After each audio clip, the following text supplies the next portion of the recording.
Hallelujah. जय मसीह की सभी मेरे प्रिय भाई बहनों, आप सभी का स्वागत करती हूँ आज के सुंदर से वीडियो में। आज यदि सचमुच आप परमेश्वर के वचन को सुनते हैं और उसके वचन के अनुसार जीवन जीते हैं तो वो यहोवा परमेश्वर आज आपको अपने वचन के द्वारा संभालेगा और आपको बहुत बड़े विपत्तियों से बचाएगा, समस्याओं से बचाएगा। जैसे आज हम प्रभु के वचन के द्वारा अपने जीवन में जो भी विशेष करके पाना चाहते हैं उस विशेष वस्तु के लिए हम प्रार्थना करें, दुआ करें, ताकि परमेश्वर हमारी हर एक जरूरतों को पूरा करे। क्योंकि परमेश्वर का वचन जैसे पढ़ेंगे, याकूब 1:4 में लिखा है, पर धीरज को अपना पूरा काम करने दो कि तुम पूरे और सिद्ध हो जाओ और तुम में किसी बात की घटी न हो। आमीन। हमें क्या करना है? धीरज को पूरे रीति से काम करने देना है, क्योंकि परमेश्वर हमारे धीरज को तभी काम करने देगा जब हम परमेश्वर के वचन के अनुसार छोड़ देंगे। जैसे प्रकाशित वाक्य 22:19 में लिखा है, यदि कोई इस भविष्यवाणी पुस्तक की बात में से कुछ निकाल डाले तो परमेश्वर उसे जीवन के वृक्ष और पवित्र नगर में से जिससे वर्ण इस पुस्तक में है उसका भाग निकाल देगा। यदि आज हम परमेश्वर के वचन के द्वारा जीवन जी रहे हैं और परमेश्वर के वचन से हम जब परे हटते हैं तो हमारे जीवन में परमेश्वर के वचन के द्वारा जो होना है वो हमारे जीवन में नहीं हो पाता। क्यों? क्योंकि यदि हमें परमेश्वर के वचन के अनुसार चलना है तो परमेश्वर हमें तभी जय देगा जब हम वचन के अनुसार चलेंगे। जैसे ही यशायाह की पत्री में लिखा है, जितने हथियार तेरे हानि के लिए बनाए जाएं उनमें से कोई सफल ना होगा। कब? जब हम परमेश्वर के वचन के अनुसार चलेंगे तो जो भी हथियार हमारे प्रति लोग इस्तेमाल कर रहे हैं वो हमें प्रबल ना होंगे, क्योंकि हमारे साथ कौन है? परमेश्वर है। जैसे भजन संगीता की पत्री में लिखा, जिन्होंने उसकी ओर दृष्टि की उन्होंने ज्योति पाई और उनका मुंह कभी काला नहीं होने पाएगा। जिन्होंने किसकी ओर दृष्टि की? परमेश्वर की ओर दृष्टि की।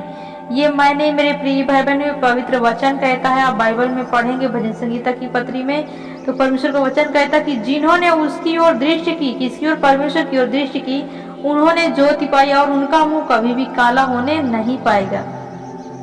इसलिए हम शारीरिक नहीं बल्कि परमेश्वर के आत्मिक वचन को अपने अंदर ग्रहण करें, ताकि परमेश्वर हमारी सारी गलतियों को सुधारे और हमारे जीवन में वो आशीष दे, वो अनुग्रह दे जिसके हम हकदार हैं। जैसे प्रकाशित वाक्य 22 का वचन कहता है, जो प्यासे हैं वह आए और जो कोई चाहे वह जीवन का जल यानी सेत में ले ले। जो कोई प्यासा है, जो कोई बीमार है, जो कोई दुष्टात्मा से ग्रसित है, जो कोई परेशान है, कर्ज में है, लड़ाई झगड़े डाह यानी किसी भी प्रॉब्लम में आप हैं, आप प्रभु के पास आए, क्योंकि जो प्यासा है वही प्रभु के पास जाएगा, जो प्यासा है वही पानी के पास जाएगा और वो जीवन का जल सेत में पा जाएगा।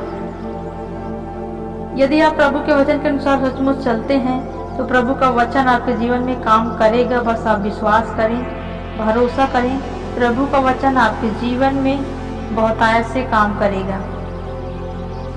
जैसे आप वचन को पढ़ते हैं, प्रार्थना करते हैं, परमेश्वर का वचन आपके जीवन में काम करता है। जैसे 1 तीमुथियुस 6:7 और 8 में लिखा है, क्योंकि ना हम जगत में कुछ लाए हैं और ना कुछ ले जा सकते हैं, और यदि हमारे पास खाने और पहनने का हो तो उन्हीं पर हमें क्या करना चाहिए? संतोष रखना चाहिए, क्योंकि ना हम कुछ लेके आए हैं जगत में, ना कुछ लेके जाएंगे।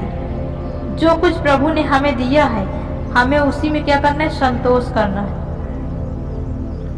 क्योंकि परमेश्वर ने जो कुछ हमें दिया है वो बहुत दिया है और बहुत आशीष के साथ हमें परमेश्वर ने फलवंत किया है। इसलिए हम प्रभु के वचन के अनुसार चलें और उसके वचनों पे बने रहें, क्योंकि मनुष्य जो कुछ बातें यानी सोचता है या कहता है या जो बोता है वही काटेगा। जैसे गलातियों 6:7 में लिखा है, क्योंकि मनुष्य जो कुछ बोता है वही काटेगा। आज आप जो बो रहे हैं वही काटेंगे और वही आपके जीवन में होगा। आपके पास संपत्ति नहीं है, धन नहीं है, आप परमेश्वर के वचन को ढूंढें, परमेश्वर के वचन के अनुसार बदलें, आपका जीवन परमेश्वर बदल देगा, आपको विजय दिलाएगा। सारी संपत्ति आपके जीवन में तभी आएगी जब आप प्रभु के वचन के अनुसार जीवन जीना शुरू करेंगे, चलेंगे। तो परमेश्वर आपको तभी आशीषित करेगा जब आप परमेश्वर के वचन के अनुसार चलते हैं।